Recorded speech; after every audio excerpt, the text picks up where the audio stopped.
Good morning. Welcome to the church picnic. We're going to share together Holy Communion as we worship together. On Thursday, we had our first reopening planning team meeting where we discussed the things that you need to talk about to create a plan for reopening in person. There are people that are now working on determining the number of people that our sanctuary can accommodate as we observe social distancing guidelines. We all also know that we will not reopen until phase 4, but the reopening planning team agreed that our church should not reopen until at least 2 weeks after that phase 4 begins to allow time to see if there's a resurgence in the virus. We know that we have a vulnerable population and we have to protect them as we make decisions about reopening. You'll hear more about these guidelines and our plan in the next newsletter and in announcements in coming weeks.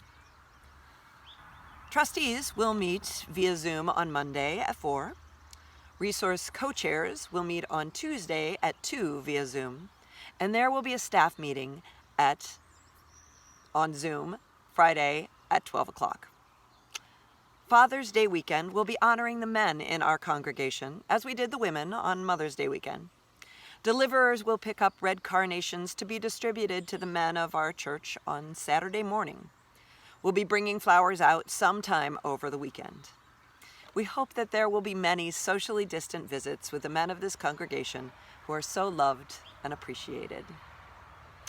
2 weeks from today is Graduation Sunday, where we'll be honoring our high school graduates. If you'd like to send cards to the graduates, you can obtain a list of names and addresses from Alicia or from me. We hope you'll join us on June 21st for this special service featuring our graduates. Please let me know if you'd like me to stop by for a socially distanced driveway or porch visit. It's been wonderful to see and connect with many of you in this way. Let me know if you're interested. Today you are invited to go outside for worship. You can sit on your porch, at a picnic table, on a lawn chair, spread a blanket out on the grass. It doesn't matter. Just go outside somewhere. Remember that normally we would be meeting at the Sodders for our church picnic. We're going to make the best of this social isolation and have communion and a picnic each in our own places. So if you haven't prepared your communion elements already, I invite you to do so now. You can use anything that you want to represent the body of Christ.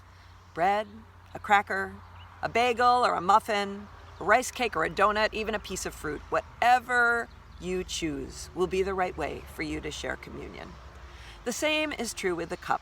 You can use wine or grape juice, orange juice, milk juice, coffee, tea, whatever it is will represent Christ as we share together the cup. I hope you enjoy not only worship and communion, but a real picnic as well. Bring your breakfast or brunch or lunch out to where you're worshiping and share together in a holy picnic. And now, friends, I invite you to look out at this beautiful world that God has made for us as you listen to the prelude.